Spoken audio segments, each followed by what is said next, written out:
খলিফাতুল মুসলিমিন হযরত উমর রাদিয়াল্লাহু তাআলা আনহুর জামানা হযরত উমর কয়েকজন সাথীকে নিয়ে বের হইছে। মরুভূমিতে পথ চলতেছে, তৃষ্ণা পায়া বসছে, পানির তৃষ্ণা। দেখতেছেন একটা রাখাল তার ছাগলের পাল নিয়ে ফিরতেছে। হযরত ওমরকে রাখাল চিনে না।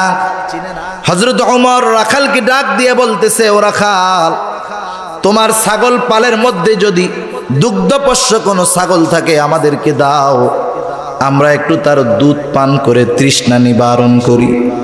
তৎকালীন আরবের নিয়মটা ছিল এই রকম, ছাগল মালিকেরা অধিকাংশ ক্ষেত্রে রাখালকে অনুমতি দিয়ে দিত, যদি কোনো মুসাফির ছাগলের দুধ পান করতে চায় কোনো প্রকার বিনিময় ছাড়া মুসাফিরকে দুধ পান করাবা। রাখাল এই কাজটা তখন করতে পারবে যখন তার মালিকের অনুমতি থাকবে, কিন্তু স্বাভাবিক বেশিরভাগ মালিক এরকম অনুমতি দিয়াই দিত। খাচ্চর মার্কা কিছু লোক যদি থাকে তারা হয়তো দিত না। রাখালকে যখন হযরত ওমর বললেন দাও, রাখাল বলে, ও মুসাফির, আমার মালিকের অনুমতি নাই, এই জন্য আমি তোমাকে দুধ পান করানোর জন্য কোনো ছাগল দিতে পারবো না। দুনিয়ার নিয়মটা তো এরকম, যখন আপনি স্বাভাবিকভাবে কোনো প্রস্তাব দিবেন, যদি ফলাফল না আসে এবার তাকে আপনি লোভনীয় অফার দিবেন, এটাই তো নিয়ম। হযরত ওমর রাদিয়াল্লাহু তাআলা আন রাখালকে পরীক্ষা করার জন্য এবার বলতেছে, ও রাখাল, তুমি আমাদেরকে একটা দুগ্ধপোষ্য ছাগল দিয়া দাও, আমরা ওই ছাগলটা দিয়া ওর দুধ দিয়া তৃষ্ণা নিবারণ করব আর জবাই দিয়ে খাইয়া ক্ষুধা নিবারণ করব। বিনিময়ে আমরা তোমাকে কিছু দেরহাম দিয়া দেই, কিছু সম্পদ দিয়া দেই। এইবার রাখালটা অবাক হয়ে গেছে, হতবাক হয়ে গেছে, আওয়াজ করে বলতেছে, ইয়া হাদা ফাইনাল্লাহ, ইয়া হাদা ফাইনাল্লাহ, এমন আদেশ তুমি করতেছো, হায় রে আগন্তুক, আল্লাহ কোথায়, আল্লাহ কোথায়? তুমি এমন কথা বলতেছো, এটা কি আল্লাহ দেখতেছে না? হয়তো আমার মালিক জানবেও না, দেখবেও না, কিন্তু আমার আল্লাহকে তো ফাঁকি দেওয়া সম্ভব হবে না। ওয়াযাক্কির ফাইন্নায যিকরা তানফাউল মুমিনিন। আল্লাহ রাব্বুল আলামিন বলেন, নবী হে, আপনি নসিহত করেন, ওয়াজ করেন, উপদেশ দেন। কেন নসিহত করা হবে, কেন ওয়াজ করা হবে, কেন উপদেশ দেওয়া হবে? আল্লাহ তাআলা বলেন, ফাইন্নায যিকরা তানফাউল মুমিনিন। কেননা নসিহত, ওয়াজ, উপদেশ এটা মুমিনদের জন্য উপকারী। তাহলে এই নসিহতের মজলিস আমাদের জন্য উপকারী, ঠিক কিনা বলেন? আল্লাহ রাব্বুল আলামিন পয়গম্বরকে আদেশ করেছেন নসিহত করার আদেশ। কোরআনে আল্লাহ রাব্বুল আলামিন নসিহত করেছেন।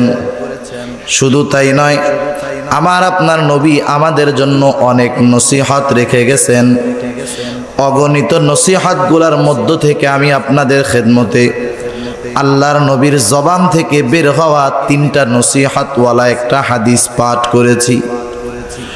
যদিও নসিহত মাত্র 3টা, কিন্তু এই 3টা নসিহত কোনো মানুষ যদি নিজের জীবনের সাথে ফিট করে নিতে পারে, এই মানুষগুলা স্বর্ণের মানুষে পরিণত হয়ে যাবে। এই মানুষগুলা সূরাতে সিরাতে মানুষ থাকবে তা নয়, এই মানুষগুলা খাঁটি আল্লাহওয়ালা মানুষে পরিণত হয়ে যাবে। কারণ স্ট্রাকচার, আকৃতি যদি শুধু মানুষের থাকে এটাকে মানুষ বলা যায় না, ওইটা মানুষের চাইতে খারাপ হয়, ঠিক কিনা বলেন? আবু জেহেল চেহারা তো সুন্দর ছিল, জ্ঞান গরিমার অভাব ছিল না, কিন্তু তার মধ্যে তো দিন ছিল না, ঈমান ছিল না, যার কারণে সে তো মানুষ তো নয়, চতুষ্পদ জানোয়ারের চাইতেও নিকৃষ্ট, ঠিক কিনা বলেন? আবার দেখুন বেলাল, দেখতে কেমন কালো ছিল, ঠোঁটগুলা মোটা ছিল, কালো ছিল, বেটে ছিল, পা গুলা বড় ছিল। তার মানে একটা মানুষকে দেখার জন্য যত রকমের খারাপ প্রয়োজন সব কিছু হাবশি এই আফ্রিকানদের মধ্যে ছিল, কিন্তু ঈমানের কারণে আল্লাহর নবীর নসিহতগুলা গ্রহণ করার কারণে কেমন মানুষ হয়ে গেছে। বেলাল অবস্থান করতেছে দুনিয়ায়, আল্লাহর নবী মেরাজে যাইয়া আসমানে জান্নাতের মধ্যে বেলালের পায়ের আওয়াজ পেয়ে যাইতেছে। তাহলে নবীর নসিহত যারা শুনছে সেই অনুযায়ী চলছে, এরা দুনিয়ার পায়ের আওয়াজ আল্লাহ জান্নাতে পৌঁছায় দিচ্ছে। সেই জন্য নবীর নসিহতগুলা আমাদের জন্য অত্যন্ত উপকারী, ঠিক কিনা বলেন? এখন নবী এই হাদিসের মধ্যে কি নসিহত করেছেন? আল্লাহর নবী এক নম্বরে বলেন ইত্তাকিল্লাহ হাইসুমা কুনতা। আল্লাহ রব্বুল আলামিনের নবী বলেন তোমরা আল্লাহ তাআলাকে ভয় করো সর্ব অবস্থায়, সর্বহালতে, সর্বখানে, সব সময় আল্লাহ তাআলাকে ভয় করার নসিহত নবী আমাদেরকে করতেছেন। কোন মানুষ যদি সর্ব অবস্থায় আল্লাহ তাআলার ভয় অন্তরের ভিতরে আনতে পারে তথা ভয় কইরা মুত্তাকি হতে পারে, মুত্তাকি যদি হয়ে যায় ওই মানুষটা তখন আল্লাহ রব্বুল আলামিনের প্রিয় বান্দা হয়ে যায়। সুবহানাল্লাহ বলেন। যেই মানুষটা আল্লাহর প্রিয় বান্দা হয়ে যায় ওই লোকটার দুনিয়া এবং আখিরাত উভয় জাহানের চিন্তা দূর হয়ে যায়। আল্লাহ তাআলা বলেন বালা মান আউফা বিআহদিহি ওয়াত্তাকা ফাইন্নাল্লাহা ইউহিব্বুল মুত্তাকিন। আল্লাহ রাব্বুল আলামিন মুত্তাকিনদের ভালোবাসেন, যারা তাকওয়াওয়ালা হয়। আল্লাহ ভালোবাসতে লাভটা কি ভালো মতো দিল দিয়া বুঝেন। হাদিসে পাকের মধ্যে পয়গম্বর আরবি বর্ণনা করেন যখন কোন ব্যক্তিকে আল্লাহ ভালোবাসে তার লাভটা কি। নবী আমার বলেন আল্লাহ তাআলা যখন কাউকে ভালোবাসে আল্লাহ রব্বুল আলামিন জিবরাইল আমিনকে ডাক দিয়ে বলে, ও জিবরাইল, দুনিয়ার আব্দুল করিম অথবা আব্দুর রহিম আমি ওই লোকটাকে ভালোবাসি, তুমিও ভালোবাসো। আল্লাহ ভালোবাসে, জিবরাইলকে ভালোবাসতে বলে, জিবরাইলও ভালোবাসা শুরু করে। শুধু তাই নয়, জিবরাইল আসমানের বাসিন্দাদের মধ্যে ঘোষণা করে দেয়, ও আসমানের বাসিন্দারা শুনে নাও, দুনিয়ার ওই আব্দুল করিম ওকে আল্লাহ ভালোবাসে, আমি জিবরাইল ভালোবাসি, তোমরাও ভালোবাসো। আল্লাহর নবী বলেন আল্লাহর ভালোবাসা পায়, জিবরাইলের ভালোবাসা পায়, আসমানের ফেরেশতাদের ভালোবাসা যখন পায় আল্লাহ রব্বুল আলামিন ওই লোকটার ভালোবাসা এবং গ্রহণযোগ্যতা দুনিয়ার মানুষের মধ্যেও আল্লাহ পয়দা করে দেয়। তাহলে দুনিয়ার ভিতরে মানুষের ভালোবাসা যদি পাইতে হয় চা খাওয়াইলে পাওয়া যাবে, কি বলেন? কত মানুষের চা আমরা খাই, আবার খাইয়া গালিও দেই, আছে না নাই? নির্বাচনের সময়টা যখন আসে, ভোট দিক আর না দিক, চা তো সবাই খায়। চা খাইতে বললে খায় না, মনে মনে কয় যত কাপ চা খাওয়াও না কেন, ভোট কিন্তু তুমি পাওয়া না। দুনিয়ার মানুষের গ্রহণযোগ্যতা অর্জনের জন্য কত মানুষ প্রেসার ক্রিয়েট করে, চাপ দিয়ে নিজেকে সমাজে গ্রহণযোগ্য ব্যক্তি হিসাবে মানুষের সামনে উপস্থাপন করতে চায়। মানুষ হয়তো চাপের ঠেলায়, ক্ষমতার চাপে ভয়ে ওই রকম বড় বড় নেতা বা প্রভাবশালী মানুষকে দেখলে সালাম দেয়, ঠিক কিনা বলেন? সালামটা দেয়, লোকটাকে যখন পাস কইরা পেছনের দিকে যায় মনে মনে বলে এখন তো তুমি পাওয়ারে আসো, পাওয়ার যখন শেষ হবে সুদে আসলে সালাম সবগুলা সাইজ করে উসুল করব। তাহলে দুনিয়ায় মানুষ যেই ভালোবাসা অর্জনের পদ্ধতিগুলো অবলম্বন করে এই ভালোবাসাগুলা প্রকৃতপক্ষে ভালোবাসা না, ঠিক কিনা বলেন? আবার কত মানুষ মারা যাওয়ার পরে মানুষে মিষ্টি খাওয়ায়, কয় মরছে ভালো হয়েছে বাঁচছি।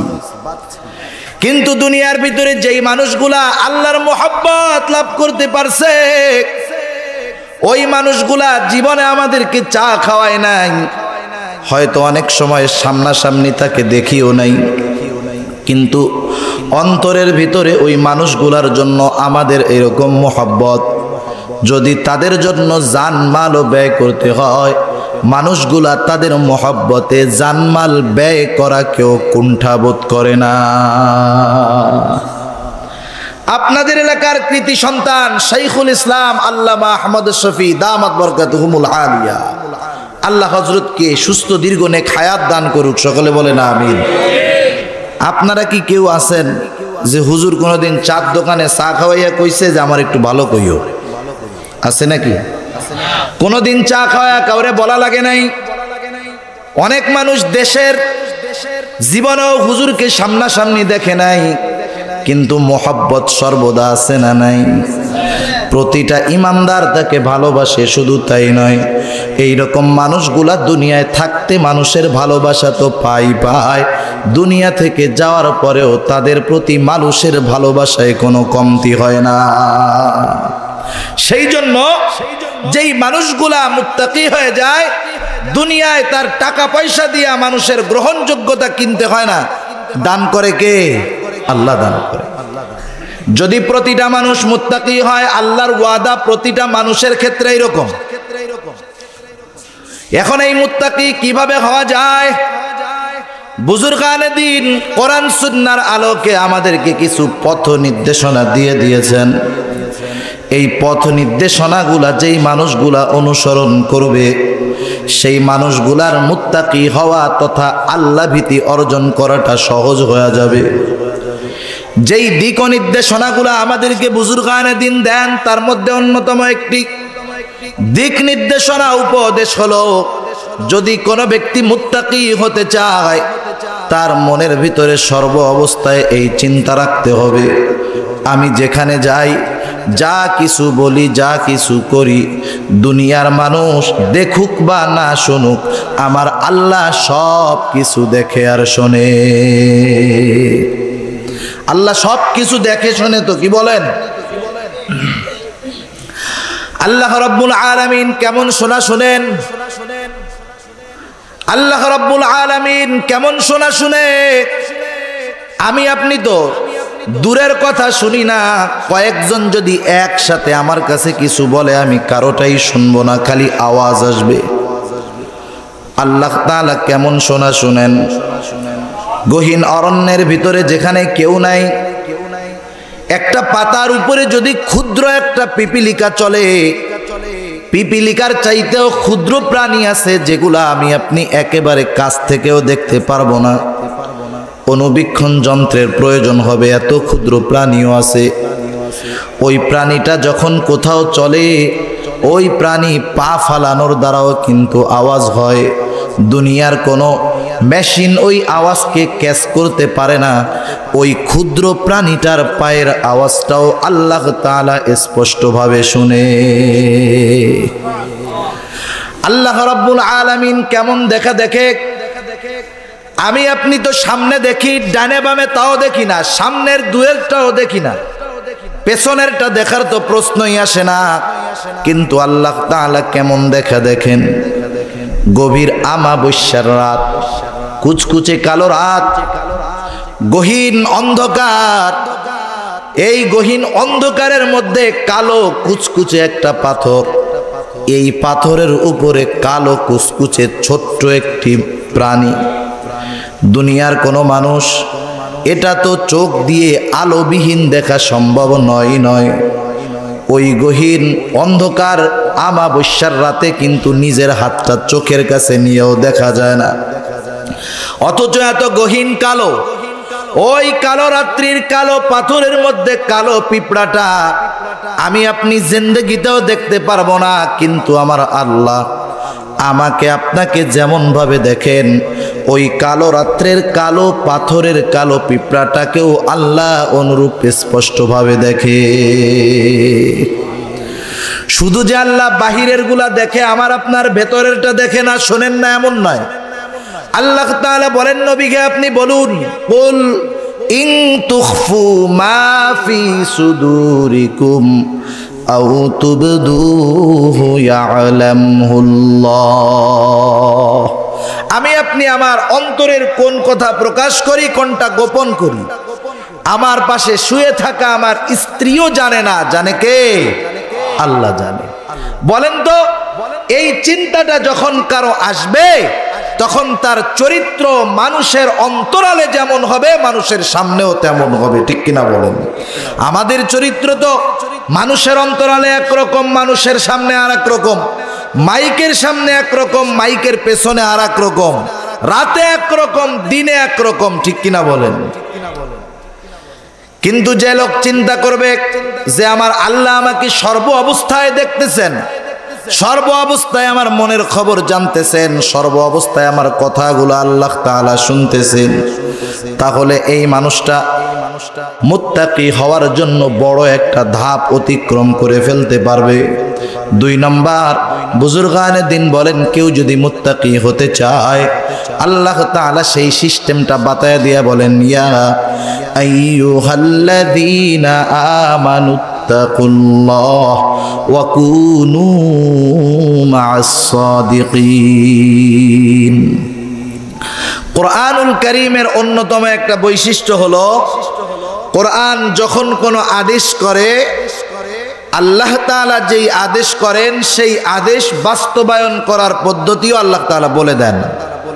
শুধু আদেশ করেন এমনটা নয়, এই আদেশটা কিভাবে বাস্তবে রূপদান করা হবে এটাও আল্লাহ তাআলা বলে দেয়। সুবহানাল্লাহ বলেন।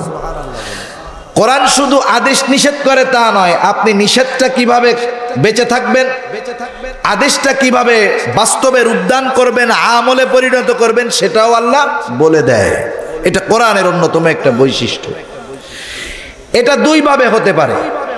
কোন আদেশ আমলে পরিণত হওয়ার পদ্ধতি আল্লাহ তাআলা বলে দেন, এটা কয় ভাবে হতে পারে? 2 ভাবে। জোরে বলেন কয় ভাবে? 2 ভাবে। আপনারা একটু জবাব দিলে ভালো হবে, কারণ আপনারা একটু কথা বললে আমার একটু সুবিধা হবে, আমিও একটু বেশি সতর্ক থাকতে পারবো। আবার এই লাইট 2টা একবারে চোখের উপরে, তো আপনাদের অনেক মানুষকে ক্লিয়ার দেখা যায় না, সেজন্য লাইট 2টা যদি 2 সাইডে দেওয়া হয় চোখের উপরে পড়ে না, যেই জন্য লাইট দেওয়া সেই লাইটের ফায়দাও হয়ে যায়। লাইটটা দিয়েছে জানি আমারে আপনারা ভালো মতো দেখতে পারেন, আমারও তো আপনাকে দেখার দরকার, সেই জন্য এই 2 কোণায় দিলে আলোটা ঠিক আসে, সামনে ক্লিয়ার থাকে। আপনারাও আমারে দেখলেন মন ভইরা, আমিও আপনাদেরকে প্রাণ ভইরা দেখলাম, কিন্তু আমি ভালো মতো দেখতে পারতেছি না। আরো এলইডি লাইট পাওয়ার বেশি, চোখে লাগে বেশি।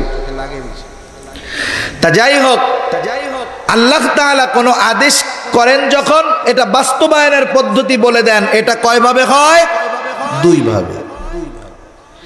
যেমন আল্লাহ তাআলা কোরআনুল কারীমের ভিতরে নামাজের আদেশ করেছেন।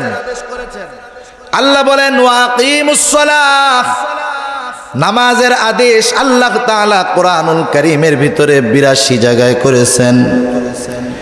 এখন যদি আপনি দুনিয়ার সর্বশ্রেষ্ঠ মুফাসসিরকে ডাক দিয়ে বলেন, হুজুর এই যে আল্লাহ কোরআনুল কারীমের ভিতরে যে বললেন নামাজের কথা 82 জায়গায়, আমরা 5 ওয়াক্ত নামাজ পড়ি, কয় রাকাত পড়ি, কয় সময়ে পড়ি, এই সবগুলা নবীর সুন্নাহ, নবীর হাদিস বাদ দিয়া শুধুমাত্র কোরআন থেকে বের করে দেন যে 5 ওয়াক্ত নামাজ এই সময় পড়বা, এই কয় রাকাত পড়বা।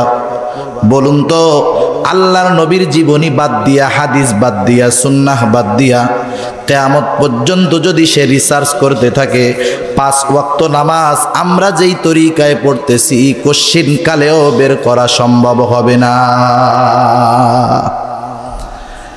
আল্লাহ তাআলা নামাজের আদেশ করলেন, তাহলে এই বাস্তবায়নের পরিপূর্ণ রূপরেখা আল্লাহ কোরআনে দিলেন না, কোথায় দিলেন? পয়গম্বর আরবি বলেন আল্লাহ তাআলা তো নামাজের আদেশ করলেন, কিভাবে নামাজ পড়বা? নবী আমার বলেন সল্লু কামা রাআইতুমুনি উসাল্লি। এই 82 বার আদেশের বাস্তবায়ন যদি করতে হয় তাহলে আমাকে আপনাকে নামাজ শিখতে হবে, আল্লাহ তাআলার এই আদেশের বাস্তবায়ন করতে হবে আল্লাহর রাসূলের দিকে নজর দিয়া, ঠিক কিনা বলেন? ইসলামের অন্যতম বিধান নামাজ, এটা যদি আমলে আনতে হয় এটা আনতে হবে নবীর জীবনী থেকে। আল্লাহ তাআলা আদেশ করলেন হজের আদেশ, যদি কারো নির্ধারিত মাল হয় হজ ফরজ হওয়ার পরিমাণ হজ করতে হবে, এটা ইসলামের অন্যতম একটা ভিত্তি। এখন যদি কোনো মানুষ চিন্তা করে নবীকে বাদ দিয়া শুধুমাত্র কোরআন থেকে হজের আনুষ্ঠান দিয়ে আমি সম্পন্ন করব। কিয়ামত পর্যন্ত শুধু কোরআন রিসার্চ করবে, হজ করতে পারবে না। নবী যেইভাবে করছে, আল্লাহ হজের আদেশ করেছেন, কিভাবে এটাকে আমলে পরিণত করা হবে আল্লাহর নবী আমাদেরকে ডাক দিয়ে শিখিয়ে দেন। নবী বলেন, খুদু আন্নি মানাসিকাকুম, আমার থেকে তোমরা হজ শিখে নাও, কিভাবে হজ করবা।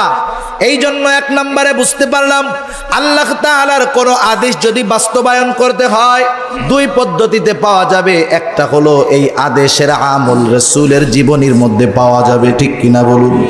সেই জন্য আমার আপনার নবী হলেন শারিয়া, শরীয়ত প্রণেতা। অনেক কিছু আমার আপনার সামনে আছে হারাম, ওটা কোরআনে নাই, কিন্তু ওটাকে আমার আপনার নবী হারাম করেছেন। অনেক কিছু আছে হালাল, যেটা আপনি কোরআনে পাবেন না, কিন্তু হাদিসে পাবেন, নবী হালাল করেছেন। এই জন্য নবী হলেন শরীয়ত প্রণেতা।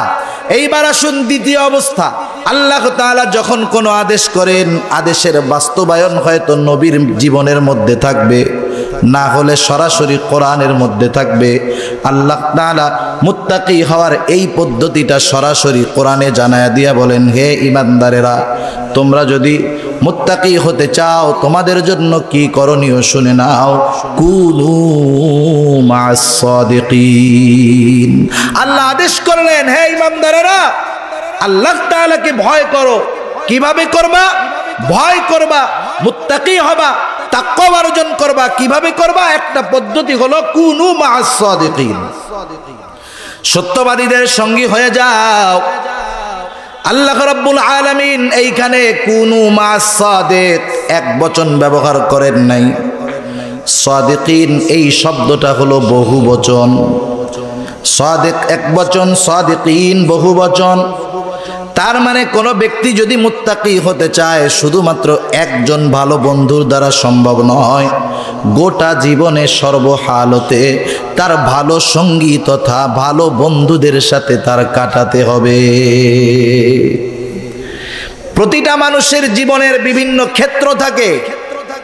একটা মানুষ পরিবারের আত্মীয় স্বজনের মধ্যে থাকে, বন্ধুদের সাথে থাকে, স্কুলে থাকে, কলেজে থাকে, ভার্সিটিতে থাকে, চাকুরি ক্ষেত্রে থাকে, ব্যবসার লাইনে থাকে, ঠিক কিনা বলেন। মানুষটা যেই জায়গায় যখনই অবস্থান করবে তখনই সে ভালো মানুষদের সঙ্গী হবে। তখন কি হবে? ভালো মানুষের সাথে থাকার কারণে তার ভিতরে যদি ত্রুটি বিচ্যুতি থাকে এটা দূর হয়ে যাবে, তার জন্য ভালো হওয়াটা সহজ হয়ে যাবে। এই জন্যই তো শায়ের বলেন, সোহবতে সালেহ তোরা সালেহ কুনাদ, সোহবতে তালেহ তোরা তালেহ কুনাদ। ভালো মানুষের সাথে থাকলে কি হয়? বাংলা কথায় বলে সৎসঙ্গ স্বর্গবাস, অসৎসঙ্গ সর্বনাশ। অনেক খারাপ মানুষ তো ভালো মানুষের সাথে থাকার কারণে ভালো হয়ে যায়, ঠিক কিনা বলেন। আবার অনেক ভালো মানুষ সর্বক্ষেত্রে খারাপ মানুষের সাথে থাকার কারণে খারাপ হয়ে যায়। বাংলাদেশের সবচাইতে মেধাবী যেই ছেলেগুলা এরা পড়াশোনা করে বুয়েটে। বাংলাদেশের সবচাইতে মেধাবী ছাত্র যারা, বুয়েটে চান্স পাইতে হইলে সর্বোচ্চ মানের মেধাবী হতে হয়। আজকে তো আমাদের সামনে সে নজির সামনে চলে আসছে, খারাপ বন্ধুদের সাথে থাকলে মানুষের চরিত্র কোথায় চলে যেতে পারে।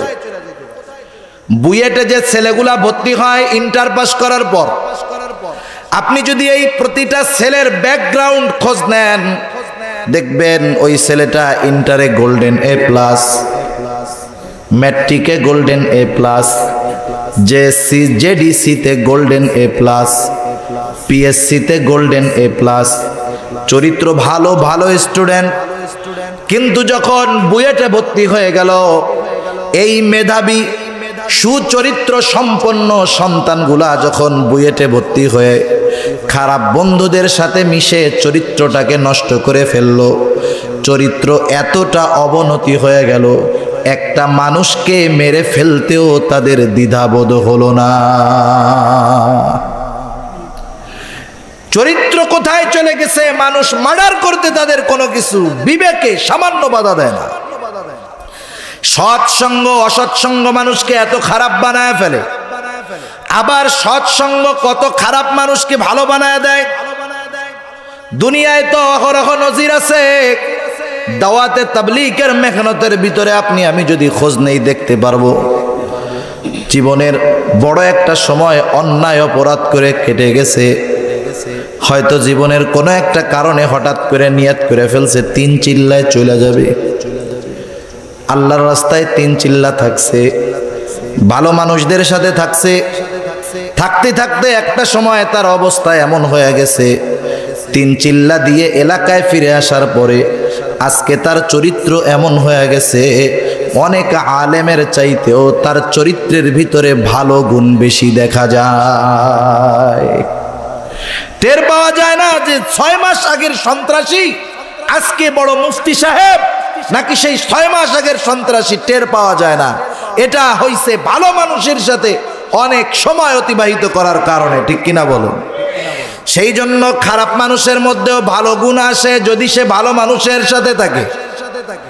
একটা লোহা আপনি চুম্বকের সাথে লাগায় রাখবেন, লোহার তো আকর্ষণ করার ক্ষমতা নাই, চুম্বক তো লোহাকে আকর্ষণ করতে পারে। 2-4 10 দিন 2-4 6 মাস একটা লোহা যদি চুম্বকের সংস্পর্শে থাকে, একটা সময় যদি ওই চুম্বক থেকে লোহাটাকে খুইলা নেওয়া হয়, দেখা যাবে চুম্বকের সাথে থাকতে থাকতে চুম্বকের গুণটা গ্রহণ কইরা এখন ওই লোহাটাও অন্য আরেকটা লোহাকে আকর্ষণ করার যোগ্যতা অর্জন করেছে। লোহা সেও চুম্বকের সাথে থাইকার ভালো গুণ গ্রহণ করে নিছে, আকর্ষণ শক্তি অর্জন করে নিছে। এই জন্য আল্লাহ তাআলা তো কোরআনে বলেন, যদি মুত্তাকি হতে চাও ভালো মানুষদের সঙ্গে থাকো, সঙ্গী হয়ে যাও। 3 নাম্বার, যদি মুত্তাকি হতে চাও জীবনের হিসাব নিকাশ গ্রহণ করো। আল্লাহ রাব্বুল আলামিন বলেন, ইয়া আইয়ুহাল্লাযীনা আমানুত্তাকুল্লাহ ওয়াল তানদুর নাফসুম মা কদ্দামাত লিগাদিন ওয়াত্তাকুল্লাহ। মানুষ যে ব্যবসা করে, চাকুরি করে, প্রতি মাসে কেউ বা প্রতি সপ্তাহে কিছু টাকা ভবিষ্যতের জন্য সংরক্ষণ করে, ঠিক কিনা বলেন? কি চিন্তা করে, আমি যখন চাকুরি শেষ করব, যখন আমার চাকুরি করার মতো শারীরিক সুস্থতা থাকবে না, যখন আমি ব্যবসায় সময় দিতে পারবো না, শারীরিক দুর্বলতা চলে আসবে, সেই সময় জানি আমি অর্থনৈতিক উপকারগুলো আমার জমানো টাকা থেকে নিতে পারি, এই জন্য টাকাগুলা ভবিষ্যতের জন্য সঞ্চয় করা হয়, ঠিক কিনা বলেন? আর আল্লাহ বলে, বান্দা তুমি নিজের দিকে খেয়াল করো, দেখো আগামীর জন্য কি জমাইতেছো। তুমি তো অনিশ্চিত আগামীর জন্য টাকা জমাচ্ছ। যেই লোকটা ভবিষ্যতের চিন্তা করে টাকা জমাইতেছে, এই লোকটা হয়তো ওই টাকা দিয়ে উপকার গ্রহণ করতে পারবে না, হয়তো তার আগেই মালাকুল মউত আইসা তাকে দুনিয়া থেকে নিয়ে যাবে, ঠিক কিনা বলুন?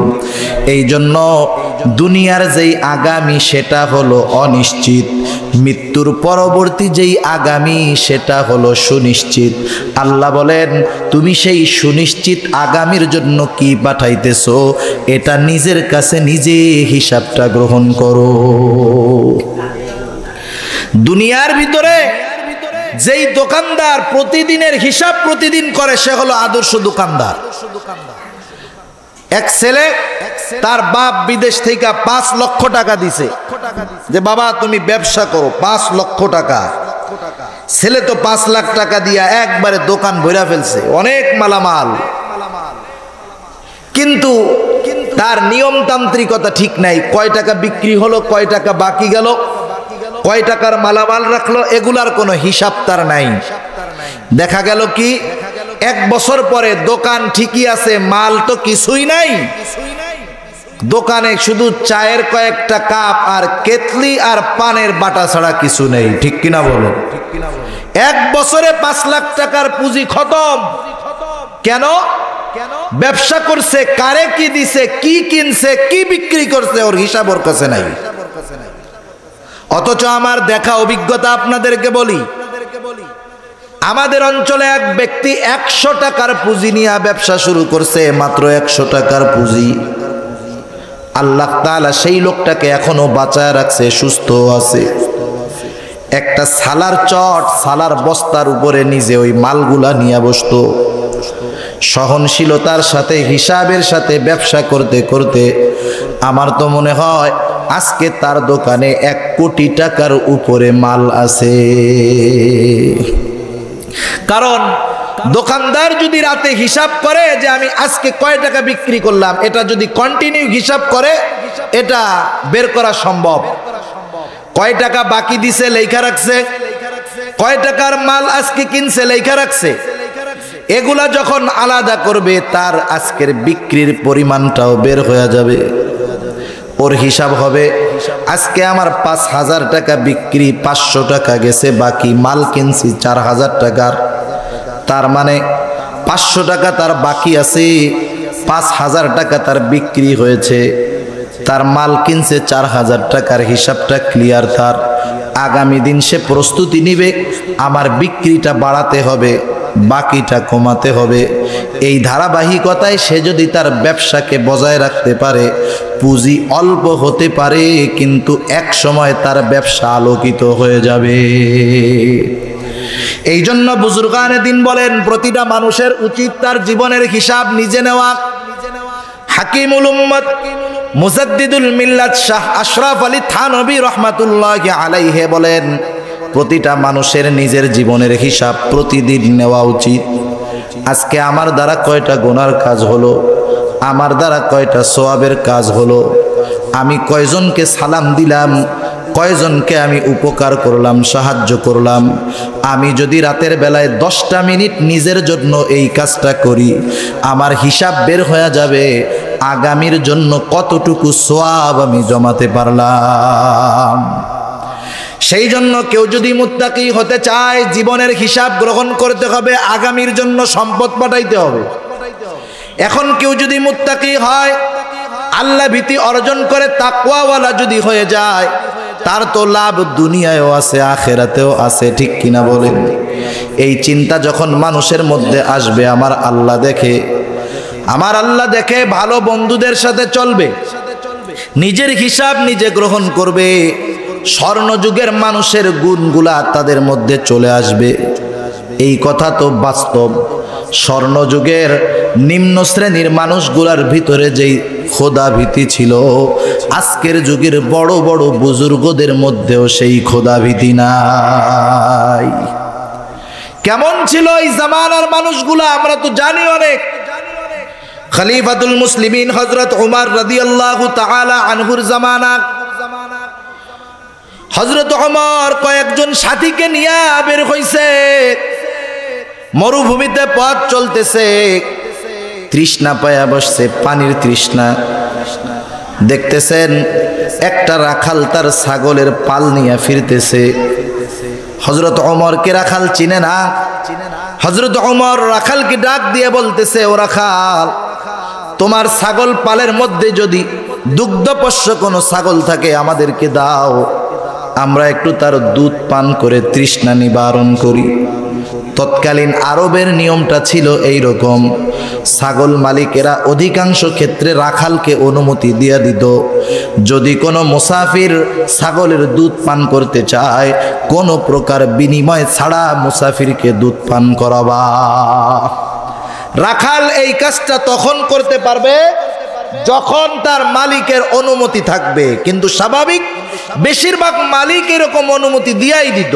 খাচ্চর মার্কা কিছু লোক যদি থাকে তারা হয়তো দিত না। রাখালকে যখন হযরত উমর বললেন দাও, রাখাল বলে, ও মুসাফির, আমার মালিকের অনুমতি নাই, এই জন্য আমি তোমাকে দুধ পান করানোর জন্য কোনো ছাগল দিতে পারবো না। দুনিয়ার নিয়মটা তো এরকম, যখন আপনি স্বাভাবিকভাবে কোনো প্রস্তাব দিবেন, যদি ফলাফল না আসে এবার তাকে আপনি লোভনীয় অফার দিবেন, এটাই তো নিয়ম। হযরত উমর রাদিয়াল্লাহু তাআলা আন রাখালকে পরীক্ষা করার জন্য এবার বলতেছে, ও রাখাল, তুমি আমাদেরকে একটা দুগ্ধপোষ্য ছাগল দিয়া দাও, আমরা ওই ছাগলটা দিয়া ওর দুধ দিয়া তৃষ্ণা নিবারণ করব, আর জবাই দিয়ে খাইয়া ক্ষুধা নিবারণ করব। বিনিময়ে আমরা তোমাকে কিছু দেরহাম দিয়া দেই, কিছু সম্পদ দিয়া দেই। এইবার রাখালটা অবাক হয়ে গেছে, হতবাক হয়ে গেছে, আওয়াজ করে বলতেছে, ইয়া হাদা ফাইনাল্লাহ, ইয়া হাদা ফাইনাল্লাহ। এমন আদেশ তুমি করতেছো, হায় রে আগন্তুক, আল্লাহ কোথায়, আল্লাহ কোথায়? তুমি এমন কথা বলতেছো, এটা কি আল্লাহ দেখতেছে না? হয়তো আমার মালিক জানবেও না, দেখবেও না, কিন্তু আমার আল্লাহকে তো ফাঁকি দেওয়া সম্ভব হবে না। হযরত ওমর রাদিয়াল্লাহু তাআলা আনহু বলেন, এই রাখালের মতো মানুষ যতদিন দুনিয়ায় থাকবে, ইসলাম ততদিন সুপ্রতিষ্ঠিত থাকবে। আজকে তো দুনিয়ার মধ্যে ওই রাখালের মতো মানুষ নাই, এই জন্যই আমরা নির্যাতিত, ঠিক কিনা বলেন? রাখালের মতো মানুষ যদি আজকের সমাজের মানুষগুলা হয়ে যাইত, দুনিয়ার ভিতরে ইসলামকে অপমান করার সাহস কোনো কুলাঙ্গার পেত না। আমাদের আচরণের কারণে, আমাদের আখলাকের কারণে, আমাদের দুর্বলতার কারণে আজকে মানুষ ইসলামের উপরে আঙ্গুল তোলার সাহস পায়, ঠিক কিনা বলেন? এটা আমাদের দুর্বলতা। আমরাই আমাদের নবীর আদর্শকে ধরতে পারি নাই, কিন্তু কাফের মুশরিকেরা আমাদের আদর্শগুলোকে গ্রহণ করে দুনিয়াব্যাপী শ্রেষ্ঠত্বের ঝান্ডা উড়ায় বেড়াইতেছে, আর দুনিয়াব্যাপী আমরা মায়ের খাইতেছি। স্বর্ণ যুগের নারীরাও তো এরকম ছিল। কেমন ছিল নারীগুলা? হযরত ওমর রাদিয়াল্লাহু তাআলা রাতের বেলায় মাঝে মধ্যে সফরে বের হইতেন, প্রজাদের অবস্থা আমল সবকিছু পর্যবেক্ষণ করার জন্য।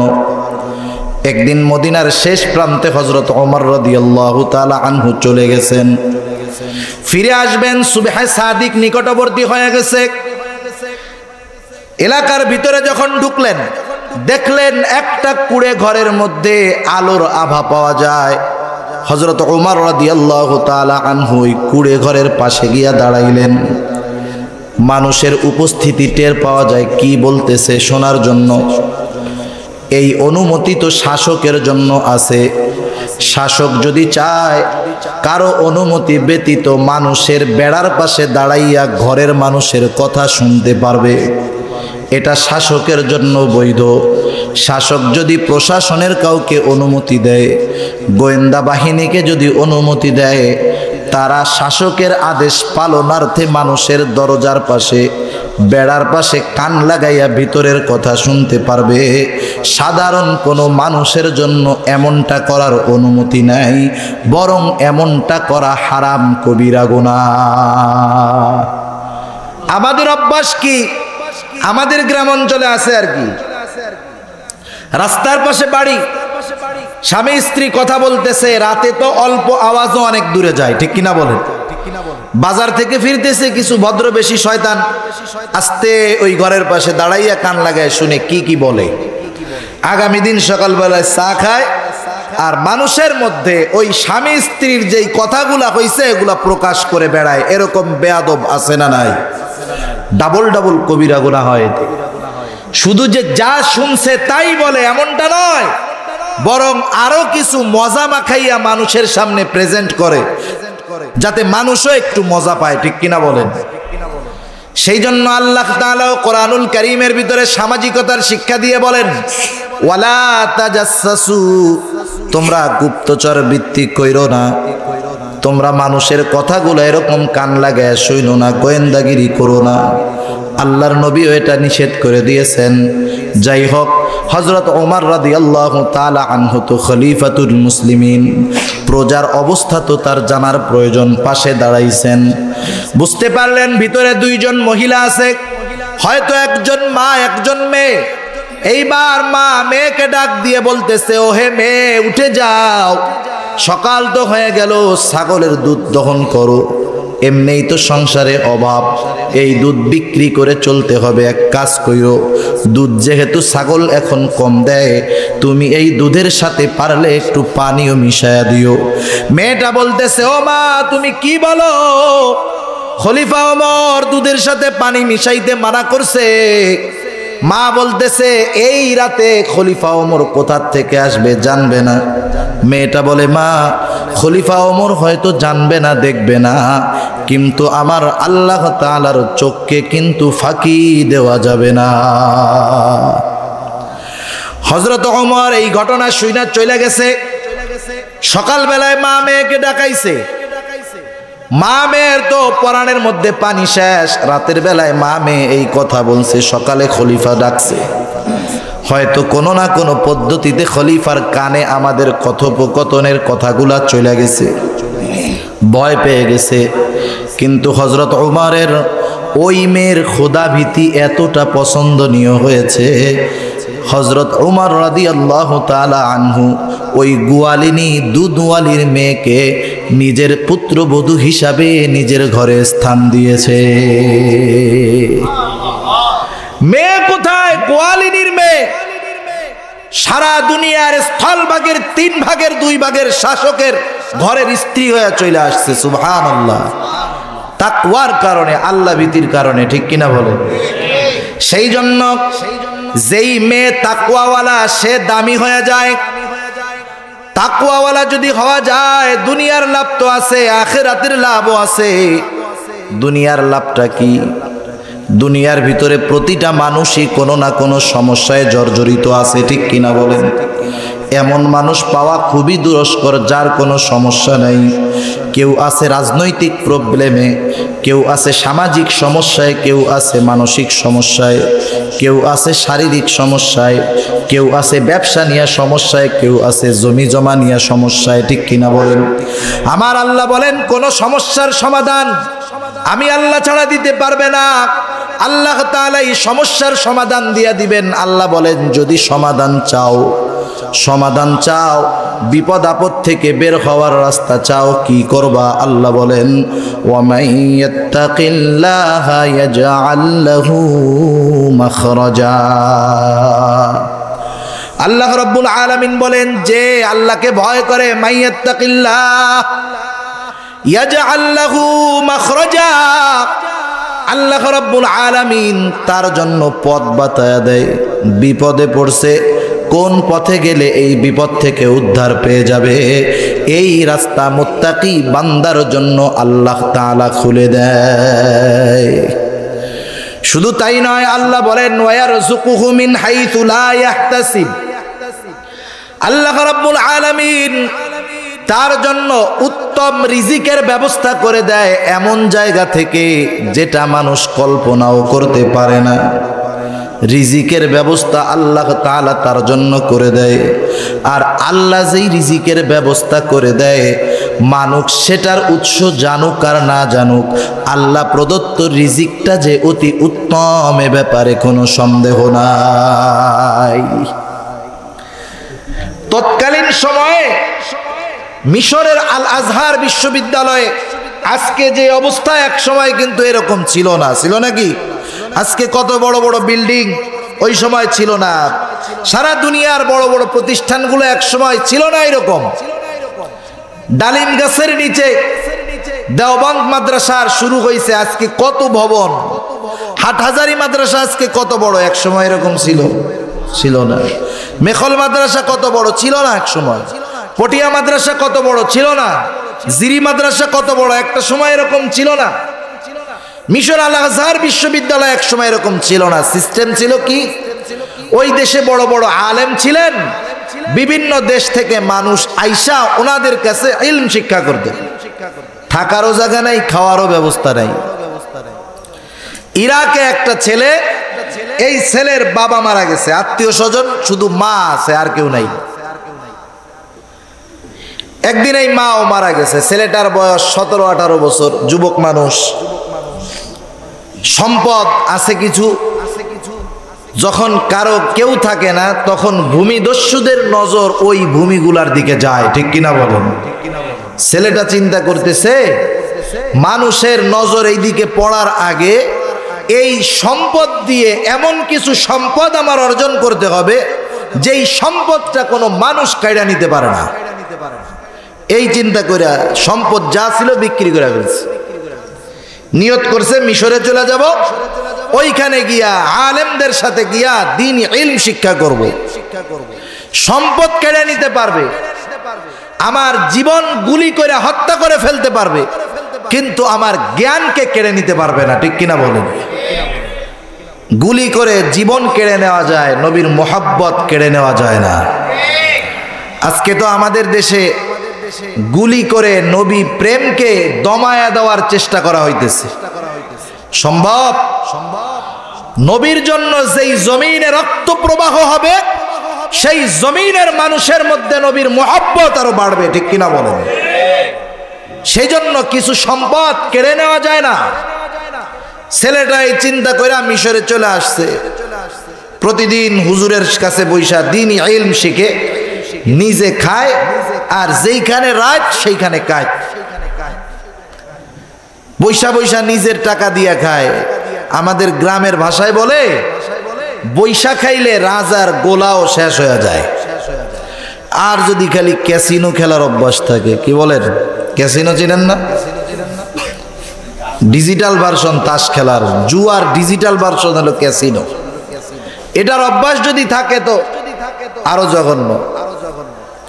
যাই হোক, ছেলেটার টাকা পয়সা শেষ, শোয়ার জায়গা আছে কিন্তু খাওয়ার কোনো কিছু নাই। একদিন গেছে, এক রাত অতিবাহিত হয়ে গেছে, পরের দিন গেছে, রাত অর্ধ রাত চলে গেছে, শুধু পানি খেয়ে আছে, ক্ষুধার যন্ত্রণায় দুর্বল হয়ে গেছে। ছেলেটা ক্ষুধার তীব্রতায় চিন্তা করতেছে যে রাত যখন গভীর হবে, মধ্যরাতের পরে আমি বাজারে যাব, বাজারে গিয়া আমি দেখব কোন মানুষ যদি তার কিছু পচা ফল ফালায়া থাকে, পচা তরকারি ফালায়া থাকে, পচা খাবার ফালায়া থাকে, ওইটা খাইয়া আমি আমার ক্ষুধা নিবারণ করব। আপেলের দোকানদার আপেলের 3 ভাগের 2 ভাগ পচা গেছে, ওইটারে তো আর রাইখা দিবে না, পরিষ্কার করে ফালায়া দিবে রাত্রে, ওইগুলা পাইলে খাবো।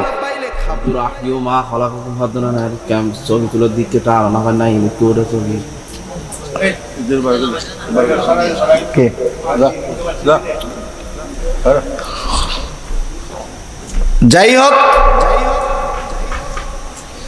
সে এই চিন্তা করে রাতের বেলায় বাজারে গেছে। যা কি দেখে, যায়া দেখতেছে যে বাজারও পরিষ্কার, কিছু খাবার নাই, পুরা পরিষ্কার বাজার। আমরা তো স্বাভাবিক এক বেলা 2 বেলা না খাইলে অবস্থা খারাপ হয়ে যায়। ঠিক কিনা বলেন? গ্রাম অঞ্চলের কত কৃষক সকাল বেলায় খাইয়া জমিতে গেছে কাজ করার জন্য, দুপুর বেলায় স্ত্রীর একটু রান্না করতে দেরি হয়েছে, ক্ষুধার যন্ত্রণায় মেজাজ খারাপ, রান্না করতে কেন দেরি হইল, এই রাগে বউর 14 গোষ্ঠী ধরে তালাক দিয়ে দেয়। আছে না নাই? এতটুকু সময় ক্ষুধা সহ্য হয় না। যুবকটা 2 দিন 2 রাত শেষ হয়ে যাইতেছে, খাবার নাই পেটে, শুধু পানি। খাবার যখন পায় নাই, হতাশা বেড়ে গেছে, মনের অজান্তে শহরের শেষ প্রান্তে একটা গলির মধ্যে ঢুকে গেছে। গলির ভিতরে ঢুইকা ছেলেটা দেখে সামনে একটা বাড়ি দেখা যায়, আলো জ্বলতেছে। সম্ভবত ঘটনাটা সুয়ারুম মিন হায়াতিত তাবিঈন নামের একটা কিতাব আছে, সম্ভবত এই কিতাবের মধ্যে আসছে। ছেলেটা এবার ওই আলোকময় বাড়ির কাছে গিয়া দেখে যেই ঘরটার মধ্যে আলো জ্বলতেছে সেটা হলো রান্নাঘর, দরজাটাও খোলা। রান্নাঘরে আলো জ্বলতেছে, হয়তো বাড়ির মালিক মনের ভুলে রান্নাঘরের বাতি নিভায় নাই, দরজাটা আটকায় নাই। ঘরের ভিতরে হরেক রকম খাবার দেখা যায়, হয়তো কোনো সম্ভ্রান্ত পরিবারের রান্নাঘর। খাবারটা দেখা ক্ষুধার তীব্রতা আরো বেড়ে গেছে, খাবার দেখা ক্ষুধার তীব্রতা বেড়ে গেছে। গ্রামের ভাষায় বলে, ঘুম মানে না ভাঙ্গা খাট, খিদা মানে না পান্তা ভাত, প্রেম মানে না জাত বেজাত। এটা গ্রামের মানুষ আগে বলতো, কিন্তু বাস্তবিক প্রমাণ অনেক সময় প্রতিজনের সামনেই আসে। ঘুম যখন ভালো মতো আসে তখন কিরকম খাট কিরকম বালিশ দেখার টাইম নাই, সোজাসুজি কাট ঘুম। খিদা যখন লাগছে আপনি পরিপূর্ণ খিদার সময় যদি পান্তা পাতার মরিচ পান, সাথে যদি পেঁয়াজ পাওয়া যায়, যে ঝাঁজ পেঁয়াজের, মাশাআল্লাহ, তাইলে তো কথাই নাই, সমানে ডইলে নিয়ে যাবে। ঠিক কিনা বলেন? এখন তো সিস্টেম করার দরকার, পেঁয়াজ দিয়া ভাত না রান্না করে আপেল কিনা আপেল দিয়ে রান্না করার দরকার। কারণ পেঁয়াজের চাইতে আপেলের দাম হিসাবে কম।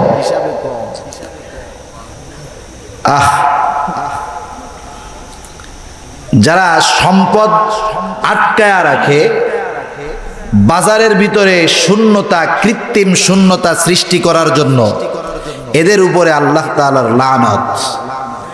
যেই ব্যবসায়ীরা এগুলো করতেছে, এরা ক্ষতিগ্রস্ত হবে। কিয়ামতের ময়দানে আল্লাহর সামনে জবাবদিহিতা করতে হবে। তা যাই হোক, প্রেম মানে না জাত বেজাত কেন বলে? আপনি সম্ভ্রান্ত বংশের একটা ছেলে, আপনার ছেলেও তো সম্ভ্রান্ত বংশের, ঢাকা শহর গিয়া নিম্ন বর্ণের, নিম্ন শ্রেণীর একটা মানুষের সাথে, মেয়ের সাথে সম্পর্ক করে বিবাহ করে নিয়ে আসছে। আপনার সুখের ঘরে আগুন জ্বালানোর জন্য ওইরকম একটা মহিলাই যথেষ্ট। ঠিক কিনা বলেন? এই জন্য বিবাহর ক্ষেত্রে এই বংশ এগুলা দেখার কথা রাসূলুল্লাহ সাল্লাল্লাহু আলাইহি ওয়াসাল্লামও বলছেন। তোমরা দেখবা কোন বংশের, কিন্তু দিনদারিকে প্রাধান্য দিতেই হবে, দিনদারি থাকতেই হবে। তা যাই হোক, ছেলেটা তো খাবার দেখে খিদা বেশি লাগছে, ভিতরে চলে গেছে ঘরের মধ্যে, খাবারের কাছে হাত নিয়ে গেছে, খাবার ধরবে। ইতিমধ্যে ওস্তাদের একটা নসিহত ওই ছেলেটার মনে পড়ে গেছে।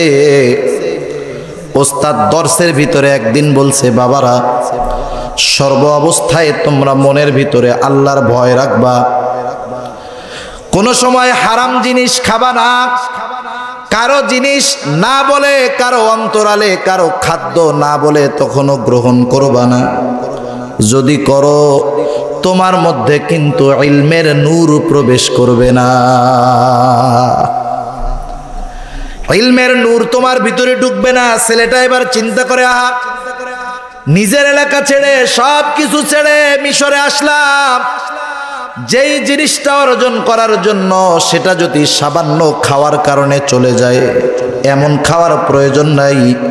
আল্লাহর ভয়টা অন্তরে নিয়া, তাকওয়ারে খাবার বানাইয়া, নিজের মনকে বুঝাইয়া ছেলেটা ফিরে চলে আসছে, পানি খেয়ে ঘুমায় গেছে।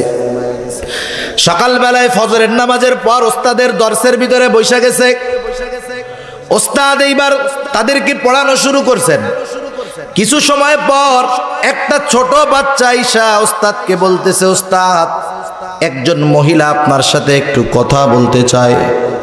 দূরে একটা পর্দানিশীন মহিলা দাঁড়ায় আছে। ওস্তাদ ওই মহিলার সাথে দীর্ঘক্ষণ কথা বলে দর্সে ফিরে আসছেন। যাওয়ার সময় ওস্তাদের চেহারার ভিতরে হাস্য উজ্জ্বলতা ছিল, কিন্তু আসার পরে চেহারার ভিতরে চিন্তার ছাপ। দীর্ঘ সময় ওস্তাদ চুপচাপ বইসা আছেন, কোনো কথা বলেন না। সকল নীরবতাকে ভেদ করে ওস্তাদ হঠাৎ করে বলতেছে, এই তোমাদের মধ্যে কেউ আসো নাকি বিবাহ করবা? কোন ওস্তাদ শিক্ষক যদি ক্লাসের মধ্যে এই কথা বলে যে তোমাদের মধ্যে আসো নাকি কেউ বিবাহ করবা, কারো যদি 3টা বিয়াও করতে মনে চায়, ওস্তাদের সামনে বলবে, না ওস্তাদ, কি বলেন, বিয়ার বয়স হয়েছে নাকি? ঠিক কিনা বলেন? এখন তো দেশের মানুষের বিবাহর বয়স হয় না। বিবাহর বয়স কবে হবে আল্লাহই জানে। ছেলে যুবক, বাপকে বলা হইলো ছেলেকে বিবাহ দেন না কেন? বাপ কয়, ছেলে নিজের পায়েই দাঁড়াইতে পারে নাই, বিবাহ দিব কেমনে? বলে কি বলে না? অনেক যুবক মানুষ আছে, বলার দরকার। ছেলে নিজের পায়ে দাঁড়াইতে পারে নাই কেন? আপনার পা দিয়ে দাঁড়ায় নাকি? ওর তো 2 পাও ঠিকই আছে। না, কামাই করাই শিখে নাই, বিয়া করবে কি? এই ছেলে যৌবনের কারণে আপনি বিবাহ দেন নাই, বিবাহ দেওয়ার দায়িত্ব আল্লাহ আপনাকে দিয়েছেন। যুবক ছেলে মেয়ে, যুবতী মেয়ের বিবাহ দেওয়ার দায়িত্ব তার নিজের না, আল্লাহ দিয়েছে অভিভাবককে। আপনি বিবাহ দেন নাই, যৌবনের তাড়নায় ছেলেটা অন্যায় করতেছে, অপরাধ করতেছে, পরনারীর সাথে কথা বলতেছে, প্রেম করতেছে, জঘন্য অপরাধ জেনায়ও যদি লিপ্ত হয়, আপনি বাবা যদি তাহাজ্জুদ গুজারিও হন, ওই যুবক ছেলে অথবা মেয়েকে বিবাহ না দেওয়ার কারণে যেই অপরাধ ওরা করতেছে, ওই অপরাধের সমপরিমাণ গোনা আপনি তাহাজ্জুদ গুজার বাবার আমল নামায় আল্লাহ যোগ করে দিচ্ছে। সেই জন্য সাবধান, নিজে আগে বাঁচতে হবে, ঠিক কিনা বলেন? আর বিবাহ কেন দিবেন না?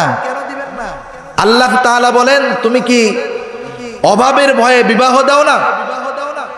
আল্লাহ বলেন, ইয়াকুনু ফুকারা ইউগনিহিমুল্লাহ। বিবাহ ইখলাসের সাথে দিবা। বিবাহ একটা ইবাদত, ইবাদত মনে করে যদি বিবাহ দাও, রাসূলের আদর্শ অনুসরণ করে যদি বিবাহ দাও, যদি অভাব থাকে সেই অভাব দূর করে সচ্ছলতা দিবেন কে? কিন্তু চিটাগাংয়ের বিয়ে হবে না, সিলেটের বিয়েও হবে না, কারণ এই দুই জেলার বিভাগের ভিতরে লক্ষ লক্ষ কোটি কোটি টাকা অপচয় করা হয়। বিবাহকে ট্রেডিশন বানানো হয়, বিবাহ অপচয়ের দুয়ার মানুষকে খুলে দেয়। কিছু বাবা তো মেয়ে বিবাহ দিতে গিয়ে নিজেরও যায়, সুদের বোঝাও মাথার উপরে চাইবা বসে, ঠিক কিনা বলেন? সেই জন্য চিটাগাংয়ের বিবাহের ইতিহাস আর সিলেটের বিবাহের ইতিহাস শুনলে আর কইতে গেলে আমারই কান্না চলে আসে। অবস্থা কি? মেয়ে পক্ষ ছেলে পক্ষ এক জালেম, মেয়ে পক্ষ কত বড় মাজলুম। হায় আল্লাহ, আল্লাহ সবাইরে সহি বুঝ দেখ, সকলে বলে না আমিন। এত টাকা ব্যয় করেও শান্তি হয় না। চট্টগ্রাম জেলা ডিভোর্সের ক্ষেত্রে প্রথম স্থান অধিকার করে, কি হলো দিয়ে? সেই জন্য বিবাহ ইবাদত, ইবাদতকে রাসূলের পদ্ধতি মতো যদি না করা হয় সেখানে শান্তি সম্ভব না। তা যাই হোক, ছেলেটারে বলতেছে বিবাহ করবা নাকি, কেউ কোনো কথা বলে না। ওই ছেলেটা তো যুবক, ওস্তাদ এইবার বলে, এই ছেলে তুমি বিবাহ করবা? ছেলেটা বলে, হুজুর কি বলেন, আমি নিজেই খাইতে পাই না, বিয়া কইরা কি খাওয়াবো? হুজুর বলতেছে, বাবা তুমি চিন্তা করো না, এই যে মহিলাটা আমার কাছে আসছে, এই মহিলাটা হলো আমার একজন ভালো বন্ধুর স্ত্রী। আমার বন্ধু দুনিয়া থেকে চলে গেছে, মারা গেছে। মারা যাওয়ার আগে স্ত্রীর কাছে ওসিয়ত করে গেছে, আমার মৃত্যুর পরে মিশরের ওই আলেম, সে আমার বন্ধু, তার কাছ থেকে পরামর্শ নিবা, সে যেভাবে চলতে বলে তোমরা সেভাবে চলবা। ওসিয়ত করেছে, এই জন্য সেই লোকের স্ত্রী আসছে। আমি তাদের খোঁজ খবর জানলাম, জানতে পারলাম এই দুনিয়ায় মা আর মেয়ে ছাড়া তারা কেউ নাই। আল্লাহ তাআলা তাদের অনেক সম্পদ দিয়েছে। সমাজের ভিতরে যদি এমন হয় মা মেয়ে, মা আছে যুবতী একটা মেয়ে আছে, আল্লাহ তাআলা তাদের সম্পদও অনেক দিয়েছে, কিন্তু এই মা মেয়ের দুনিয়ায় অভিভাবক হিসাবে কেউ নাই। সমাজের অনেক মানুষরূপী হায়না জানোয়ারের কুদৃষ্টি তখন ওদিকে গিয়ে পড়ে, কারণ অভিভাবক নাই, বাধা দেওয়ার কেউ নাই। তা তুমি এক কাজ করো, তুমি যদি রাজি হও, তার মেয়েটা যুবতী তোমার সাথে বিবাহ দিয়া দেই, তাহলে তাদেরও উপকার হবে আর তোমারও খরচের ব্যবস্থার চিন্তাটা কমে যাবে। ছেলেটাও চিন্তা করে, হায় রে ভালো একটা সুযোগ, আমারও তো দুনিয়ায় কেউ নাই, টাকা পয়সাও নাই, যদি বিবাহ হয় আমারও থাকার মতো একটা জায়গা হলো, আমার ইলম শিক্ষার যা প্রয়োজন সব কিছুর ব্যবস্থা হয়ে গেল। এই চিন্তা করে ছেলেটা বিবাহে রাজি। ওস্তাদ নগদ নিয়ে মেয়েটার সাথে মেয়ের বাড়িতে নিয়ে বিবাহ দিয়ে দিল। ছেলের রাইখা ওস্তাদ এবং কয়েকজন ছাত্র গিয়াছিল, চলে আসলো। 2-3 দিন পরে ছেলেটা ওস্তাদের কাছে আসছে। ওস্তাদের পাশে বৈশা ছেলেটা কান্না করতেছে। ওস্তাদ জিজ্ঞাসা করে, ও বাবা কেন তুমি কান্না করো, কারণ কি, মেয়েটা কি পছন্দ হয় নাই?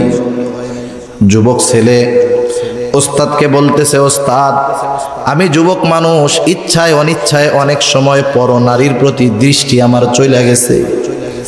আল্লাহর কসম করে বলি ওস্তাদ, আমার স্ত্রীকে আল্লাহ এত সৌন্দর্য দান করেছে, আমার 2 নয়ন কোনোদিন এত সুন্দর নারী দেখে নাই। কান্না করো কেন? বউ ভালো শাশুড়ি খারাপ? বলে না, শাশুড়িও ভালো। 2 দিন তার ব্যবহারে আমি এতটাই মুগ্ধ, আমার মনে হয় কেমন জানি আমি আমার মায়ের কাছেই আবার ফিরে আসছি। তাহলে কান্নার কারণ কি? মানুষের অশ্রু তো 2 ভাবে বের হয়, একটা হলো আনন্দের অশ্রু আর একটা হলো কষ্টের অশ্রু। আনন্দের কারণেও কিন্তু পানি বের হয় চোখ দিয়ে, দুঃখের কারণেও চোখ দিয়ে পানি বের হয়। সন্তানটা 10 বছর আগে বিদেশে গেছে, মা দেখে না, বাবা দেখে না। 10 বছর পর সন্তান ফিরে আসছে, সবার চিন্তা ভাই কি আনছে, চাচা কি আনছে, কিন্তু মা বাবার চিন্তা ওইটা না। কখন সন্তানের চেহারাটা দেখবে, উত্তপ্ত অন্তরটাকে সন্তানের চেহারার মাধ্যমে ঠান্ডা বানাবে। সবাই সবার চিন্তায় বিভোর। সন্তান যখন মায়ের সামনে আসে, মা সন্তানটাকে বুকের সাথে মিলাইয়া আনন্দের অশ্রু অতিবাহিত করে। আনন্দের অশ্রু তার চোখ দিয়ে বহমান হয়ে যায়, এটা আনন্দের কারণে হয়। ছেলেটা বলে, ওস্তাদ এই আনন্দ অশ্রু আমার, এটা দুঃখের নয়। আমি তো আমার অবস্থা আপনাকে খুলে বলি নাই। ওস্তাদ এই মেয়েটার সাথে বিবাহের আগের 2 দিন 2 রাত আমি অনাহারে ছিলাম, না খেয়েছিলাম, শুধু পানি খেয়েছিলাম। সর্বশেষ রাত্রে আমি মিশরের বাজারে গিয়া ক্ষুধার যন্ত্রণায় পচা খাবার খুঁজতেছিলাম, পাই নাই। মনের ভুলে, মনের অজান্তে আমি একটা সরু গলি দিয়া ঢুইকা একটা বাড়ির সামনে গেলাম। রান্নাঘর পাইলাম, সম্ভ্রান্ত পরিবারের রান্নাঘর, হরেক রকমের সুস্বাদু খাবার। খাবারের সামনে গিয়াও আপনার একটা নসিহত আমার মনে পড়ে গেছে। আপনি তো নসিহত করেছিলেন, ইত্তাকিল্লাহ, সর্ব অবস্থায় আল্লাহর ভয় অন্তরের মধ্যে রাখবা। কোনো হারাম খাবার খাবা না, কারো খাবার না বইলা খাবা না, তাহলে ইলমের নূর তোমার মধ্যে ঢুকবে না। ওস্তাদ খাবার যখন সামনে, আমার তো ওই নসিহতটা মনে পড়ে গেছে। ক্ষুধার যন্ত্রণাকে বাদ দিয়ে আপনার নসিহতটাকে প্রাধান্য দিয়ে খাতে খাবার নিয়েও না খায়া ফিরে চলে আসছি। কিন্তু আল্লাহ তাআলার কুদরত কেমন, রাতের বেলায় যেই বাড়ির খাবারটা আমি না খায়া ফিরে আসলাম, সকালবেলায় আল্লাহ তাআলা ওই বাড়ির মেয়ের জামাই আল্লাহ আমাকে বানায়া দিছে।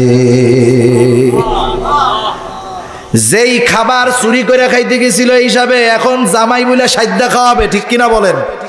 তাহলে রিজিকের ব্যবস্থা আল্লাহর ভয় যদি অন্তরের মধ্যে থাকে, কোথার থেকে আসবে মানুষ চিন্তাও করতে পারবে না।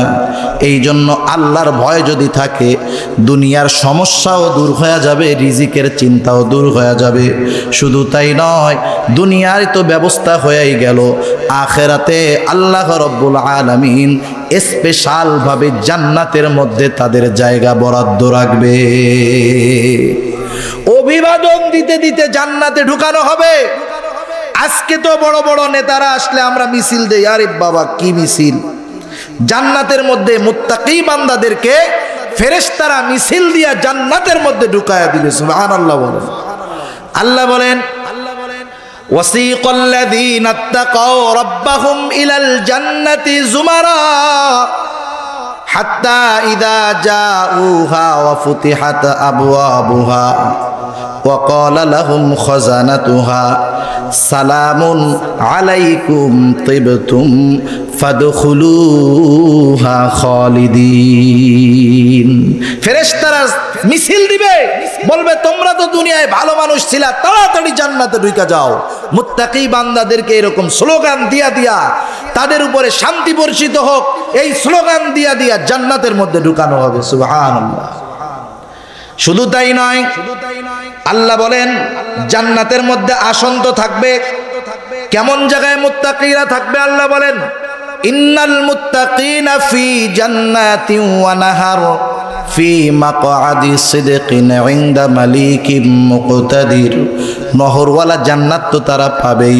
শুধু তাই নয়, তাদের রবের নিকটে নিকটে তাদের জন্য সম্মানজনক আসনের ব্যবস্থা করা হবে। রবের নিকটে নিকটে থাকবে। কিছু কিছু মুত্তাকি বান্দা তো এমন থাকবে, জান্নাতের সবচাইতে দামি নেয়ামত হলো আল্লাহর দর্শন। কেউ মাসে একবার আল্লাহরে দেখবে, কেউ সপ্তাহে একদিন দেখবে, কেউ দিনে একদিন দেখবে। আর খাঁটি মুত্তাকি বান্দারা যখন খুশি তখন আল্লাহকে দেখবে। সুবহানাল্লাহ। তাহলে কেউ যদি তাকওয়াওয়ালা হয় দুনিয়া আখিরাতে চিন্তা আছে। এই জন্য পয়গম্বর আমাদেরকে নসিহত করতেছেন, ওয়াজ করতেছেন, ইত্তাকিল্লাহা হাইসুমা কুনতা, সর্ব অবস্থায় তোমরা আল্লাহ তাআলাকে ভয় করো। আল্লাহর নবী দ্বিতীয় নসিহত করে বলেন, ওয়া আতবিইস সাইয়্যাতাল হাসানাতা তামহুহা। আল্লাহর নবী এই কথাটা এরকম বলেন যে তোমাদের দ্বারা যখন কোনো খারাপ কাজ হয়ে যায় সাথে সাথে তোমরা ভালো কাজ করো, কারণ কি ভালো কাজ খারাপ কাজটাকে মিটায়া দেয়। একটা গোনাহ হয়ে গেল, গোনাহ, বনি আদমের তো গোনাহ হবেই। তিরমিজির মধ্যে আসছে যদি বনি আদম গোনাহ না করত, গোনাহ করার ক্ষমতা না থাকতো, গোনাহ নাই করতো, আল্লাহ এমন জাতি সৃষ্টি করতেন যাদেরকে দিয়ে আল্লাহ গোনাহ করাইতেন, তারা মাপ চাইতো, আল্লাহ আবার মাফ করে দিতেন। সুবহান।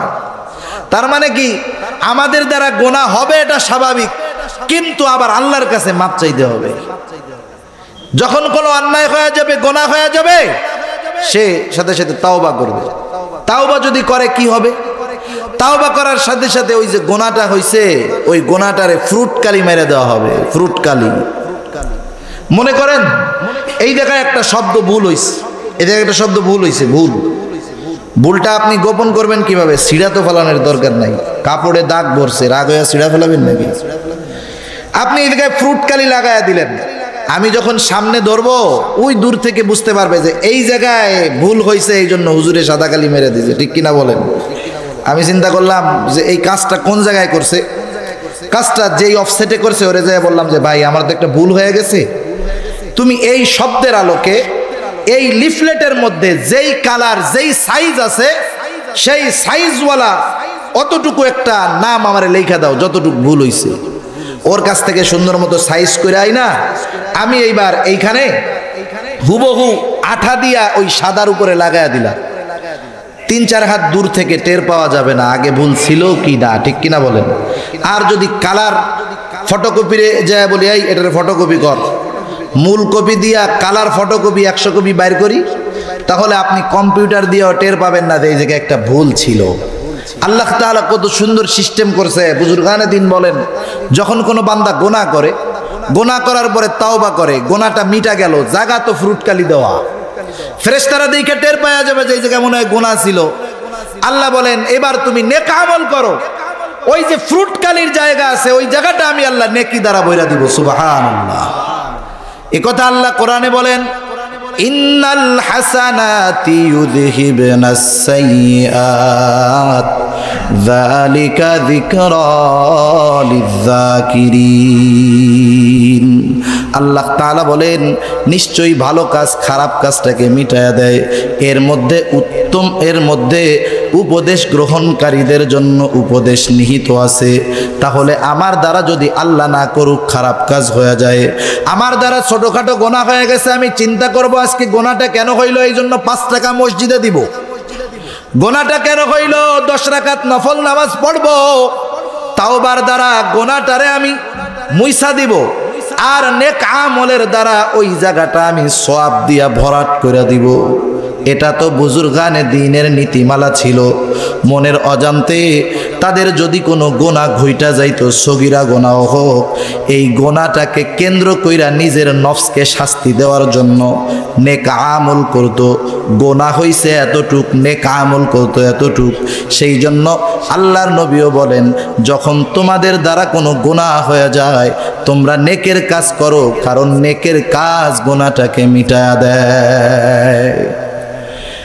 এরপরে 3 নাম্বার নসিহত নবী আমার বলেন মানুষের সাথে উত্তম সদাচরণ করো।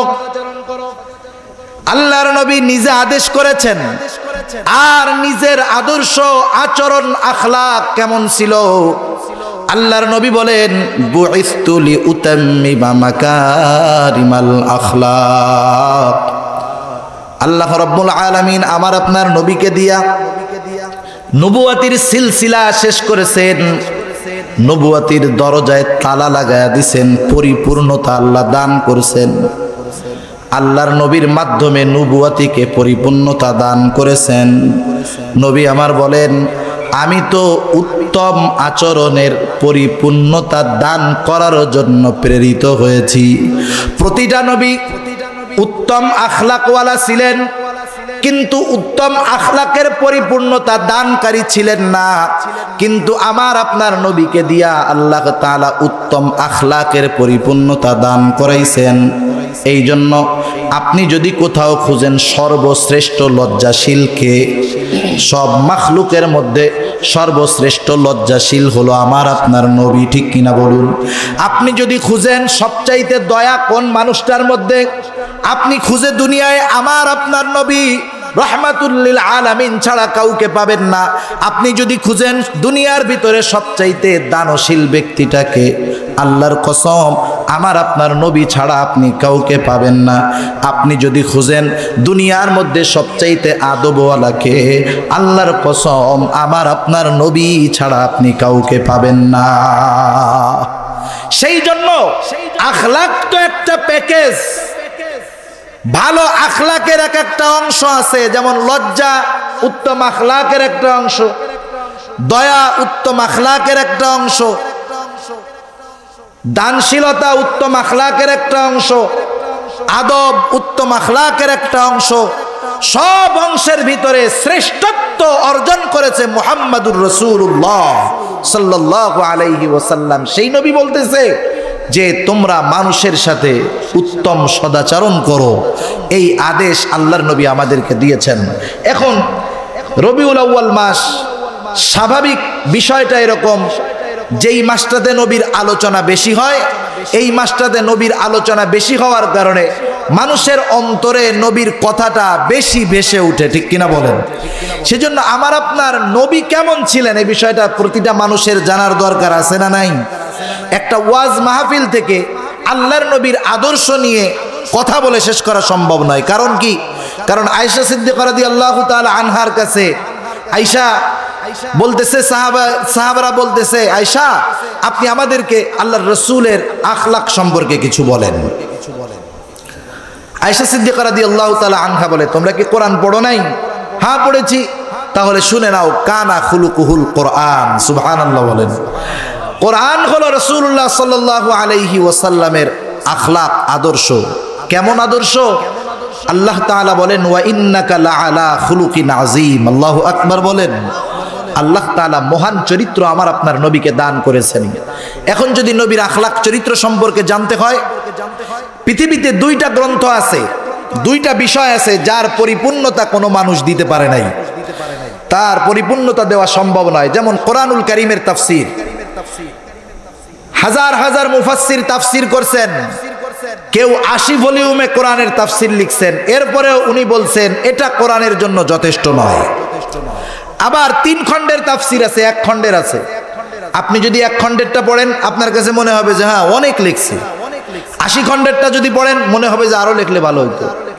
তার মানে কোরআনুল কারীমের ব্যাখ্যা, আল্লাহর কথা, এর বিশ্লেষণ দুনিয়ার কেউ শেষ করতে পারবে না। প্রত্যেকেই বলবে এটা কোরআনুল কারীমের সংক্ষিপ্ত তাফসীর। নবীর সিরাত জীবনীটাও এরকম। আল্লাহর নবীর সিরাত 15-20 খণ্ডের আছে, জীবনী 5 খণ্ডের আছে, 3 খণ্ডের আছে, এতটুকু মোটাও আছে সিরাতে খাতামুল আম্বিয়া।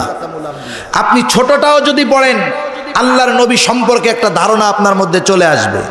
যদি বেশি পড়েন আরো বেশি নবী সম্পর্কে জানতে পারবেন। দুনিয়ার নিয়মটা তো এরকম, আপনি একজনকে ভালোবাসবেন কখন? যার ব্যক্তিত্ব সম্পর্কে আপনি আমি জানতে পারবো, ঠিক কিনা বলেন? এই জন্য প্রতিটা মানুষের ঘরে কোরআনুল কারীমের গ্রহণযোগ্য তাফসীর থাকার প্রয়োজন এবং রাসূলুল্লাহ সাল্লাল্লাহু আলাইহি ওয়াসাল্লামের সিরাত জীবনী থাকার প্রয়োজন, ঠিক কিনা বলেন? শুধু নিজে পড়বেন না, আপনি আপনার ছেলেটাকে যদি আদর্শ ছেলে বানাতে চান, আপনি যদি ছেলেটাকে তার কৈশোরকে আদর্শ কৈশোর বানাতে চান, তাহলে আল্লাহর নবীর কৈশোর কেমন ছিল এটা ছেলেদেরকে দিয়া পড়াবেন। আপনি যদি আপনার যুবক ছেলেটাকে আদর্শ যুবক বানাতে চান, আল্লাহর নবীর যৌবনকাল কেমন আদর্শওয়ালা ছিল সেটা জানতে হবে। আপনি যদি পৌরত্বে উত্তম আদর্শের অধিকারী হতে চান, আল্লাহর নবীর পৌরত্ব কিভাবে কেটেছিল এটা আপনাকে জানতে হবে। আপনি যদি আদর্শ ব্যবসায়ী হতে চান, আল্লাহর নবী কেমন ব্যবসায়ী ছিলেন এটা আপনাকে জানতে হবে। আপনি যদি আদর্শ রাষ্ট্র পরিচালক হতে চান, আপনাকে জানতে হবে আল্লাহর নবী কেমন আদর্শওয়ালা রাষ্ট্র পরিচালক ছিল, ঠিক কিনা বলেন? এই জন্যই রবিউল আউয়াল মাস আমাদের প্রতিটা মানুষের এই ব্যাপারে একটু ওয়াদাবদ্ধ, নিজের কাছে নিজে হওয়ার দরকার যে যাদের ঘরে রাসূলুল্লাহ সাল্লাল্লাহু আলাইহি ওয়াসাল্লামের সিরাত আছে এরা এগুলা বারবার পড়বে, বারবার পড়বে। যাদের নাই ঘরে কমপক্ষে 3 খণ্ডের সিরাতে মুস্তাফা হযরত ইদ্রিস কান্দলবী রহমাতুল্লাহি আলাইহির লেখা 3 খণ্ড, এটা মধ্যম ধরনের, বেশিও নয় কমও নয়, কমপক্ষে এই সিরাতটা নবীর এই জীবনী এই 3 খণ্ড হয়তো 1000 খানিক টাকা দাম। নবীর এত প্রেম এত মোহাব্বত আমাদের মধ্যে, সেই মোহাব্বতের মানুষের জীবনী আমাদের ঘরে থাকার দরকার আছে না নাই? সেজন্য আপনাদের কাছে অনুরোধ, আল্লাহর নবীর নসিহতগুলো আমরা প্রত্যেকে মান্য করার চেষ্টা করব এবং আল্লাহর নবীর জীবনী কমপক্ষে সিরাতে মুস্তাফা 3 খণ্ডে লেখা, 1000 টাকার বেশি দাম হবে না, ইনশাআল্লাহ প্রতি মানুষের ঘরে কিনা রাখার চেষ্টা করব। পারা যাবে না ইনশাআল্লাহ? আর শুধু রাইখা আলমারি সাজাবো না, এটা পড়বো যে রাসূল কেমন ছিলেন। তাহলে আল্লাহর রাসূলের সুন্নাহ অনুযায়ী চলার, তার আদর্শ অনুকরণ করার আগ্রহ আমাদের প্রত্যেকের মধ্যে পয়দা হবে। আল্লাহ রাব্বুল আলামিন যা কিছু আলোচনা হলো আমাদের প্রত্যেককে আমল করবার তৌফিক দান করুন।